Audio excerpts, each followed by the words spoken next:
I kind of love Draymond. I admit it. Were you surprised Golden State stole Game 7?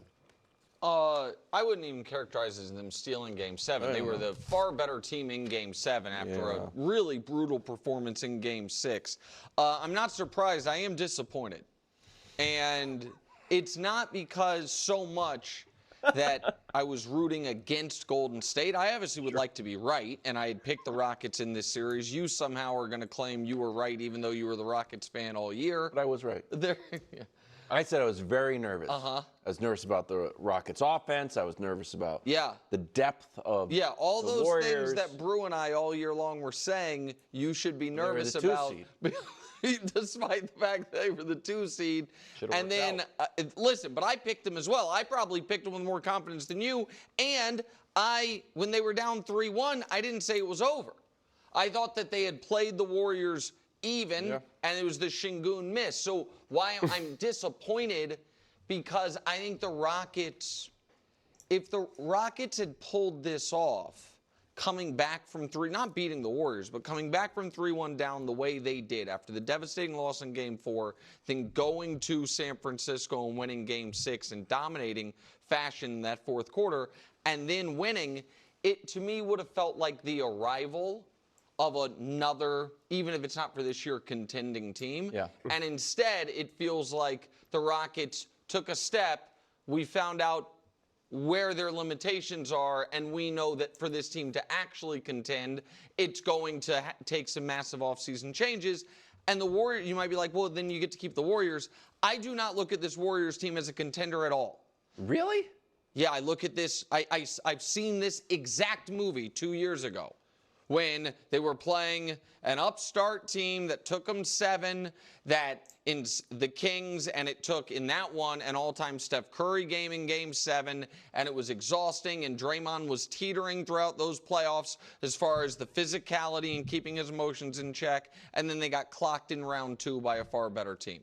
And so Warrior fans who listen, I'm an easy and fair target because I picked against them in this series and have picked against them historically. I will be picking against them again because I do not view, I don't know how anyone can come out of this series if you believed in the Warriors with more confidence than you went going into this series.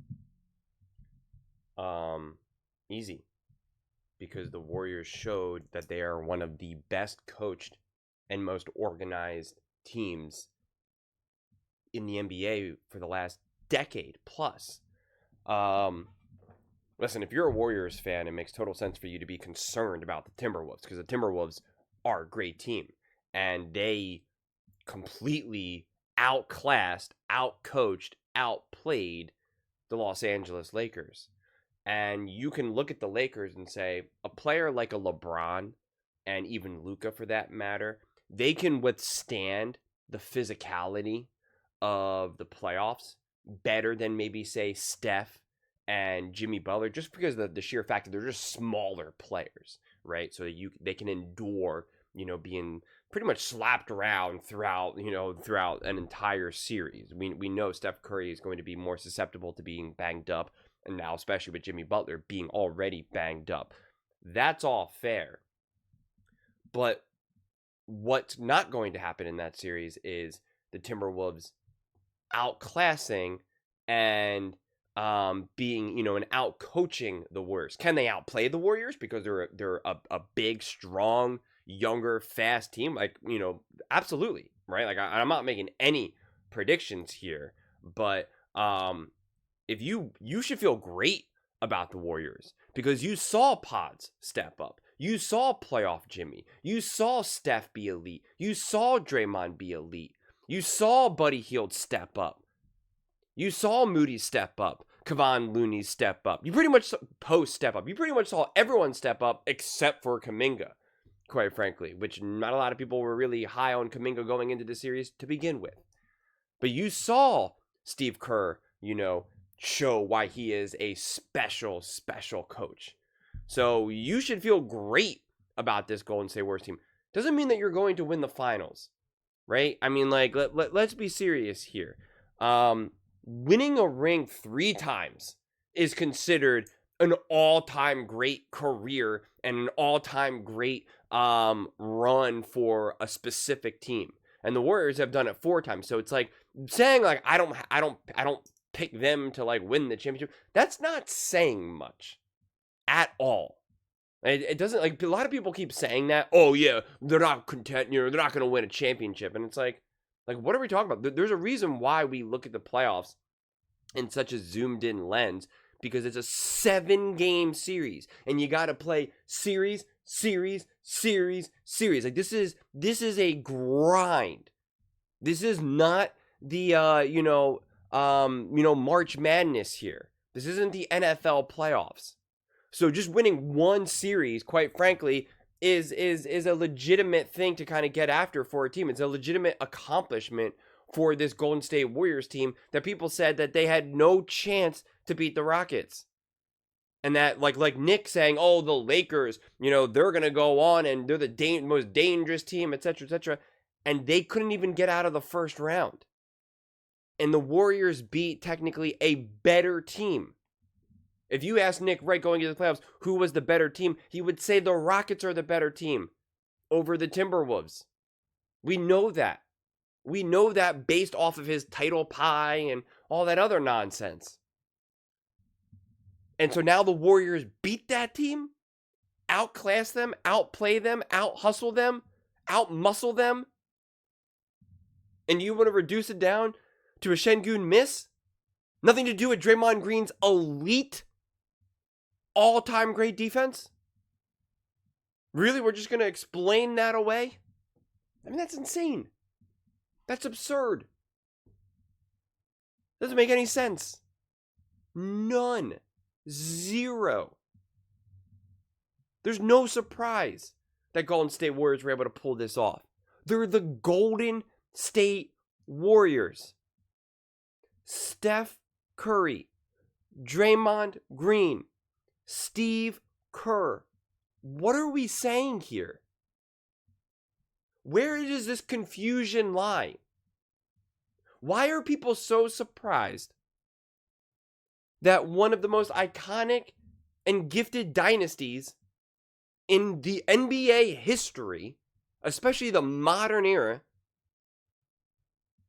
that they won? That they beat an immature, young, bootleg, bully ball team? Why is anybody surprised by that?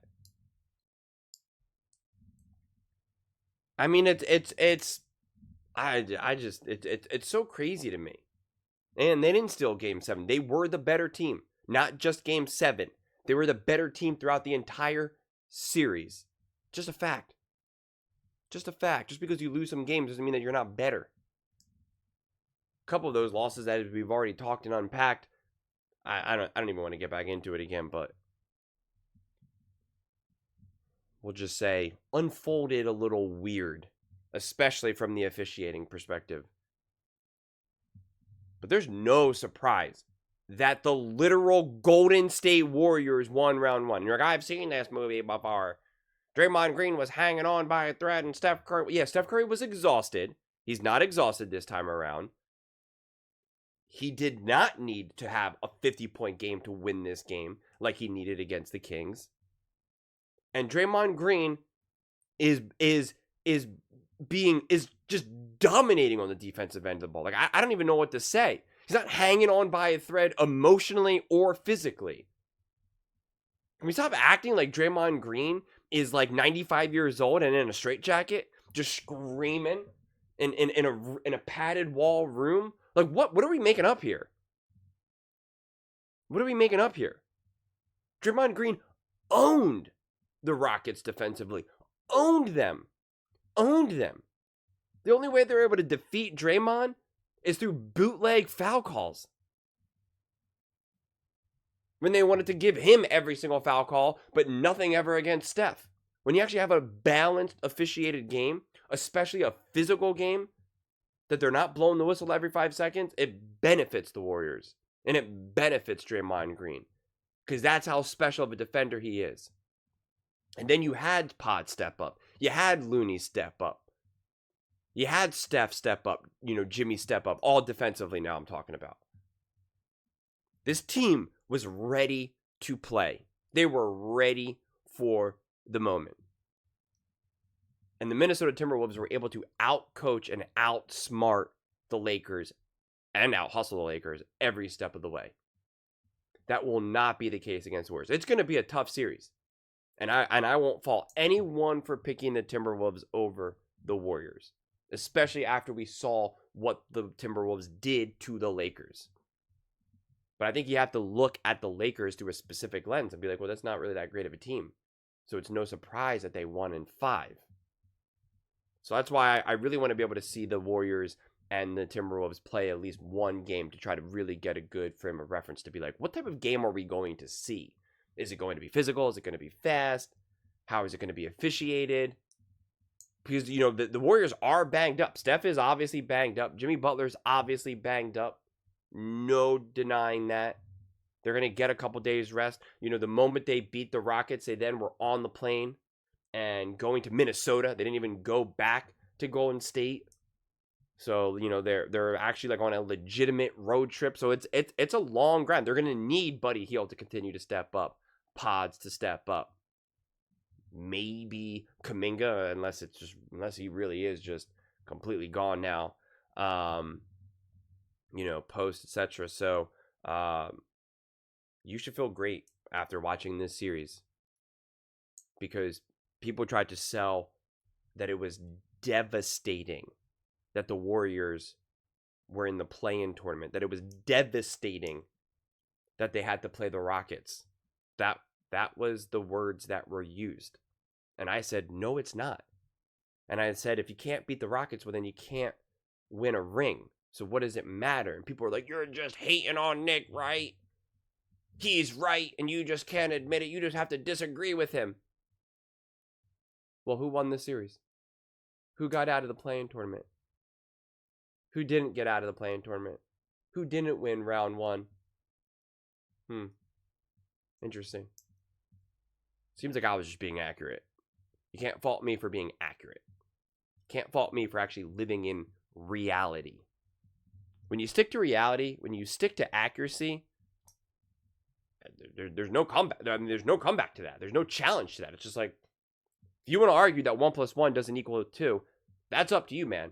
You go do that. You go find other people to argue that with. Not me. But those are just my thoughts. I'd absolutely love to hear yours. What do you guys think about the Golden State Warriors winning Game 7 and winning the series? Are you surprised? Are you disappointed?